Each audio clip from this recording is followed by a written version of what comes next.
అందరికీ జై భీమ్. ఈరోజు రాయలసీమలో మాలల సింహం గర్జన కర్నూలు వేదికగా మిమ్మల్ని అందరినీ ఇక్కడికి చేరవేసినటువంటి పెద్దలు, ఈ కార్యక్రమానికి కన్వీనర్గా ఉంటూ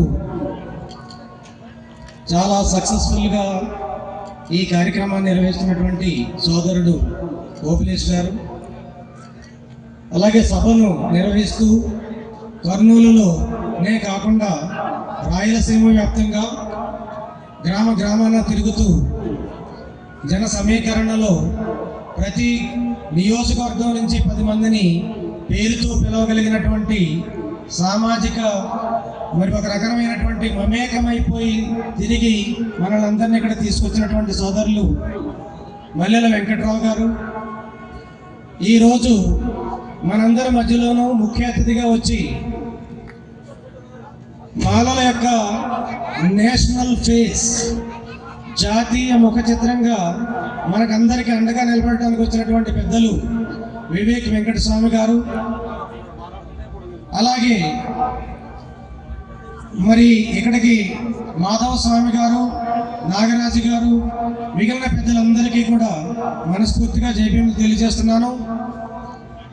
ఈరోజు ఇక్కడ జరుగుతున్నటువంటి ఈ కార్యక్రమాన్ని కేవలము షెడ్యూల్డ్ కులాల వర్గీకరణ అనే అంశం మీద మాలల యొక్క స్టాండ్ ఏంటి, ఎందుకని మాలలు షెడ్యూల్డ్ కులాల వర్గీకరణను వ్యతిరేకిస్తున్నారు అనే అంశాల మీద ఒక అవగాహన కల్పించుకొని ముందుకెళుతూ ఈ రాష్ట్ర ప్రభుత్వాలు చేస్తున్నటువంటి, కేంద్ర ప్రభుత్వాలు చేస్తున్నటువంటి రాజ్యాంగం మీద వారు చేస్తున్నటువంటి దాడిని ఎదుర్కోవడానికి మనమందరము కూడా సైనికులై సిద్ధంగా ఉన్నామని చెప్పడానికి ఈ సభను ఏర్పాటు చేయడం జరిగింది. కాబట్టి ఈ సభకు రాజ్యాంగ పరిరక్షక సైన్యంగా వచ్చిన మీ అందరికీ మనస్ఫూర్తిగా జైభీములు తెలియజేస్తున్నాను. అలాగే సోదరులారా, చాలా మంది అంటున్నారు పార్లమెంటులో వర్గీకరణ చేస్తే మేము ఒప్పుకుంటాము, రాష్ట్రాలు వర్గీకరణ చేస్తే మేము ఒప్పుకోము అని. బాబాసాహెబ్ రాసినటువంటి రాజ్యాంగం ప్రకారం పార్లమెంటుకు కూడా షెడ్యూల్డ్ కులాలను వర్గీకరించే అధికారం రాజ్యాంగ పరంగా లేదు అని అంబేద్కర్ రాసి పెట్టాడు. అది గుర్తుపెట్టుకోండి. రాజ్యాంగాన్ని మార్చడానికి అనేక రకాల మార్గాలు ఉండవచ్చు, కానీ షెడ్యూల్డ్ కులాల యొక్క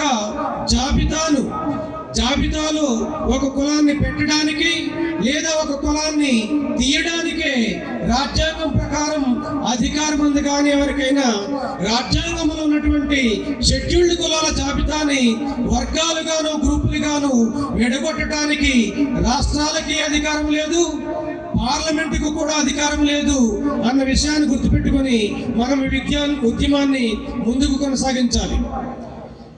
ఇంకొక విషయం ఏంటంటే, పార్లమెంటుకే లేని అధికారాలను రాష్ట్రాలకు కట్టిపెట్టినటువంటి సుప్రీంకోర్టు తీర్పు చెల్లదు.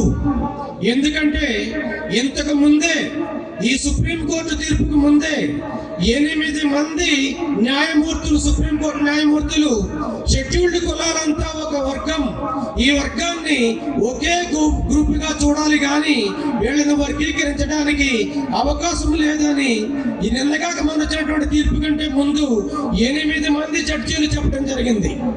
8 మంది జడ్జీల యొక్క అభిప్రాయాన్ని తిరగరాస్తూ 6 జడ్జీలు ఇచ్చినటువంటి వర్గీకరణ తీర్పు ఇప్పటికే రాజ్యాంగ పరంగా చెల్లదు. కాబట్టి ఇప్పుడు ఇచ్చినటువంటి తీర్పు కేవలం 7 జడ్జీల బెంచ్లో నుంచి 6 జడ్జీల యొక్క అభిప్రాయంగా ముందుకొచ్చింది. కాబట్టి ఈ వర్గీకరణను అవసరమైతే 9 మంది జడ్జీలతోటి ఒక బెంచ్ను తయారు చేసి దాని ప్రకారం ఏ విధంగా కొట్టించాలో అన్న దానికి ఇప్పుడున్నటువంటి జడ్జిమెంట్గా అవసరమైనటువంటి అన్ని రకాల మరి కౌంటర్ ఫైల్ చేయడానికి, మరి రిప్లై చేయడానికి, సుప్రీంకోర్టులో తీర్పుని ఎలాగ చెప్పాలో చెప్పడానికి నా తెలివిని ఉపయోగించి పూర్తి సారాంశాన్ని రాసి పెట్టాను ఇంగ్లీష్లోను.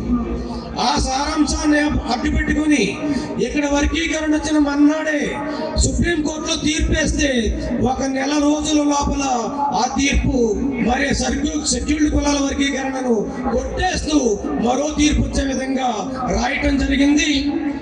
అలాగే ఇక్కడ ఉన్నటువంటి షెడ్యూల్డ్ కులాల తీర్పులో, వర్గీకరణ తీర్పులో ఉన్నటువంటి అతి ప్రధానమైన కుట్ర ఏంటంటే మాలలు లాంటి చైతన్యవంతులైనటువంటి ఇతర కులాలను షెడ్యూల్డ్ కులాల రిజర్వేషన్ల జాబితా నుంచి తొలగించాలనేటటువంటి ఒక విషపూరితమైనటువంటి కుట్రతో ఈ తీర్పు ఇవ్వడం జరిగింది. ఈవేళ ఈ షెడ్యూల్డ్ కులాల వర్గీకరణ తీర్పును మనం అంగీకరిస్తే రేపొద్దున్న 10 రోజుల తర్వాత మాల కులాన్ని షెడ్యూల్డ్ కులాల రిజర్వేషన్ల జాబితా నుంచి తీసేయడానికి కూడా అనుకూలమైనటువంటి అభిప్రాయం ఈ షెడ్యూల్డ్ కులాల తీర్పులో ఇవ్వటం జరిగింది. అటువంటి విధంగా ఇక్కడ మాల కులాన్ని దేశంలో అనేక రాష్ట్రాలలో ఇంకా చైతన్యవంతమైనటువంటి కులాలని, అంబేద్కర్ భావజాలంతో వెళుతున్నటువంటి కులాలని, రాజ్యాంగ హక్కుల గురించి పోరాడుతున్న కులాలని వాళ్ళ గొంతులు నొక్కడానికి, దళితులలో వస్తున్నటువంటి రాజకీయ చైతన్యానికి, సామాజిక చైతన్యానికి నాయకత్వం వహిస్తున్నటువంటి కులాలను మట్టు పెట్టాలనేటటువంటి కుట్రతోటి ఈ తీర్పు ఇచ్చారు. కాబట్టి ఈ తీర్పుని మనం వ్యతిరేకిస్తున్న సంగతిని గుర్తుపెట్టుకోండి. ఇది ఒక్కటే కాదు, ఈ తీర్పు కేవలం రిజర్వేషన్ల ద్వారా 100 మందిలోను 100 కుటుంబాలలోను రిజర్వేషన్ల ద్వారా ఒకే కుటుంబానికి న్యాయం జరుగుతుంది, ఒకే కుటుంబానికి ఉద్యోగం వస్తుంది. మిగిలిన 99 కుటుంబాల పరిస్థితి ఏంటి అని ఆలోచిస్తే దాని గురించి రాజకీయ పార్టీల దగ్గర ఏ విధమైనటువంటి రిప్లై లేదు. కాబట్టి మనం ఏం చేయాలి, ఎలా చేయాలి, ఈ ఉద్యమాన్ని ఎలా ముందుకు తీసుకెళ్లాలనే విషయాలను తెలుగులో కూడా ఒక పుస్తకం రూపంలో రాయటం జరిగింది. ఆ పుస్తకం నిన్నే ప్రెస్లో ఇచ్చాను. ఒక 5-6 రోజుల లోపల ఆ పుస్తకం బయటకు వస్తుంది.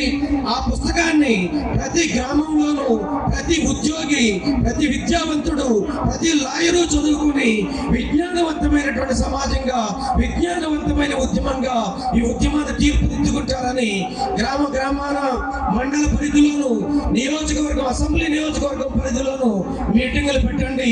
నేను రాసినటువంటి పుస్తకంలో ఉన్నటువంటి అంశాలను మన వాళ్ళకు చెప్పితే అద్భుతమైనటువంటి అవగాహన కలుగుతుంది.